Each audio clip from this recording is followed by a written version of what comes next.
კავკასიონის ერთ-ერთი მწვერვალი ჟიული შარტავა სახელს ატარებს. 10-მდე საჯარო სკოლა მისი სახელობისაა. თბილისში, ბათუმში, რუსთავში, სენაკში, საქართველოს თითქმის ყველა ქალაქში მისი ძეგლი, ბიუსტი ან მემორიალური დაფაა განთავსებული. მისი სახელობისაა საფოსტო მარკა, პოლიგრაფიული შრიფტი, უნივერსიტეტი, მუზეუმები, სკვერები, სპორტული დარბაზები. ამ ფორმით ცდილობს მადლიერი ქართველი ხალხი არ დაივიწყოს გმირი, რომელმაც ჯერ ყველაფერი გააკეთა კონფლიქტის თავიდან ასარიდებლად, შემდეგ კი საკუთარი სიცოცხლე სამშობლოსთვის ისე დათმო, არც კი დაფიქრებულა. მუხლზეც არ დაჩოქილა. ჩემთვის როგორც მის შვილიშვილისთვის და მისი ოჯახის წარმომადგენლისთვის დაფასება იქნება ამ ადამიანის მხოლოდ ერთ შემთხვევაში, როცა ჩვენ სოხუმში და აფხაზეთში დავბრუნდებით. რა თქმა უნდა, ეს ყველაფერი საჭიროა. ეს სკოლებისთვის მის სახელის დარქმევა, მემორიალების გახსნა, ქუჩებისთვის მის სახელის მინიჭება, იმიტომ რომ ქვეყანამ უნდა იცოდეს თავისი გმირები და მათ სახელები. იყო ეროვნული გმირის ოჯახის წევრი, ეს პატივთან ერთად დიდი პასუხისმგებლობაცაა. ამ პასუხისმგებლობით ცხოვრობს ომის შემდეგ ჟიული შარტავას დიდი ოჯახი დედაქალაქში. მედიასთან არც თუ ისე ხშირად კონტაქტობენ, თუმცა საიუბილეო თარიღთან დაკავშირებით აფხაზეთის საინფორმაციო ცენტრს ექსკლუზიური ინტერვიუ ეროვნული გმირის შვილიშვილმა გიორგი შარტავამ მისცა. ის იბრძოდა ხოლმე იმ იდეისთვის, რომ ქვეყანას რაც შეიძლება მეტი შერგებოდა, იმიტომ რომ მას ჰქონდა ეს სიყვარული საკუთარი ქვეყნისადმი, საკუთარი ოჯახისადმი, საკუთარი ძვირფასი ადამიანებისადმი და მას ჰქონდა ეს გააზრება და რწმენა, რომ ის რასაც წარმოადგენდა, ეს მისი ქვეყნის დამსახურება იყო და მისი ქვეყნის მადლიერი უნდა ყოფილიყო. 30 წელი დიდი დროა. მოვლენებისთვის საკუთარი სახელების დარქმევა უკვე შესაძლებელია. ქმედებების შეფასებაც გაცილებით მარტივია. მიუხედავად იმისა, რომ გმირ წინაპარს პირადად არ იცნობდა, გიორგი თვლის, რომ დიალოგი, რომლის წარმოებასაც ჟიული შარტავა მუდმივად ცდილობდა, კონფლიქტის თავიდან არიდების ყველაზე სწორი გზა იყო.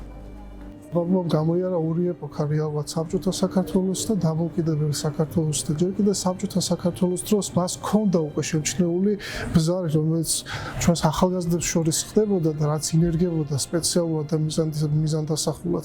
მან დაიწყო შეხვედრების მოწყობა, იქაური ახალგაზრდობის აქ ჩამოყვანა და ჯავახაშვილის უნივერსიტეტში ხელს უწყობდა მათ მოწყობას, სწავლებას და ასე შემდეგ.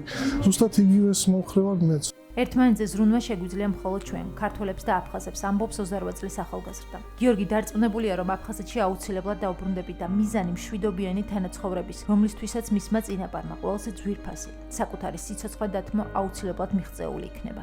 დაბრუნება, ერთმანეთთან შემორიგება იწყება ამ ტკივილ თემაზე ლაპარაკით და ტკივილზე გარედან არ ვსაუბრობ, ვიცით ეს რა არის, იმიტომ რომ ჩემო ოჯახმა ერთ-ერთმა პირველმა ისკვნია ეს ტკივილი და ჩვენ ვზავდოთ ამაზე სასაუბროდ, სალაპარაკოდ ყველა ვერსიის განხილვის, რა იყო ყველაფრის მიზეზი და ერთმანეთს უნდა დავუახლოვდეთ, იმიტომ რომ ვინც არ უნდა იყოს ჩვენი ტერიტორიული მოყარე, პირველ რიგში ერთმანეთზე ზრუნვა შეგვიძლია მხოლოდ ჩვენ.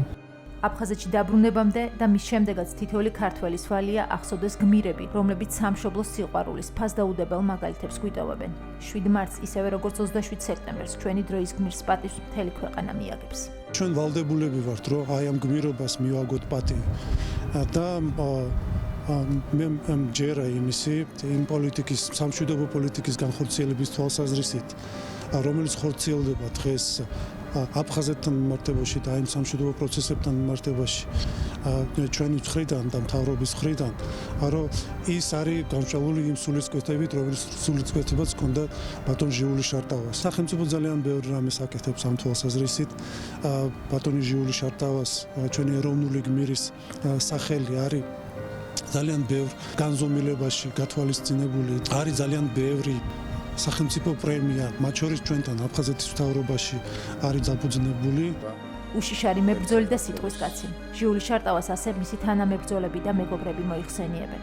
მე 24 ბრიგადის გარნიზონის კომენდანტი ვიყავი და ბრიგადის 24 ბრიგადის მეთაურს მოადგილე და შეიძლება ჩამდიოდი სოხუმში, ვიბარებდა თათბინებზეც და ჩამოდიოდა ჩვენთანაც, რა თქმა უნდა და პოზიციებს დაყვებოდა. რაღაცაირი მომთხოვნიც იყო, მაგრამ თვითონაც ჩვენ რასაც დაგვიდებოდა, იმას ასრულებდა და გეტყოდა თუ აკეთებ სიტყვას თუ იტყვით და გავაკეთოთ, ასეთი კაცი იყო. სამშობლო საქართველოს ძალიან უყვარდა, ესე იგი ძალიან დიდი პატრიოტი ადამიანი და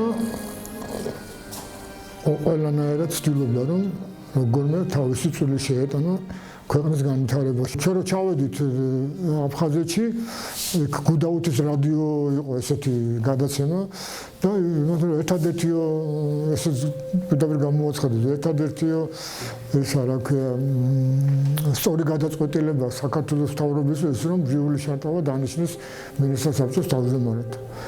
და იმდენად პატივისცემით და იმდენად ეკიდებოდა ამას რო იტყოდა მაგალითად ქართველები და აფხაზები მეგობრები ქართველები და აფხაზები აუცილებლად მოაყოლებდა აფხაზები და ქართველები ესე იგი რომ არ ყოფილიყო ისა რა ქვია პრივილეგიაში რომელიმე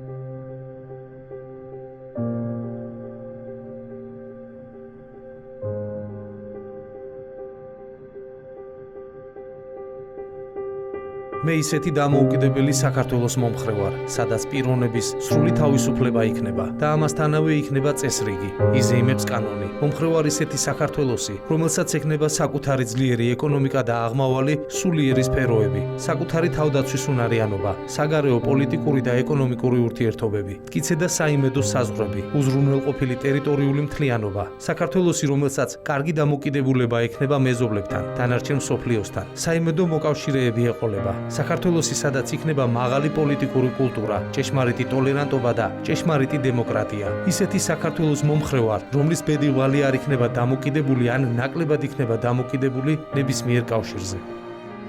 ასეთ საქართველოსზე ოცნებობდა აფხაზეთის ავტონომიური რესპუბლიკის მინისტრთა საბჭოს თავმჯდომარე. გავიმეორებთ იმ უცნობი პირის სიტყვებს, რომელმაც ჟიული შარტავას დახვრეტას თვალი ადევნა. თუ საქართველოს თუნდაც ერთი ადამიანი ყავს ასეთი, იმ ქვეყანას გადაშენება არ უწევია. გმირი, რომელიც ხატებთან სამშობლოზე, მშვიდობაზე, ერთიანობაზე ლოცულობდა და სეპარატისტების წინაშე არ დაიჩოქა, დღეს 69 წლის გახდებოდა.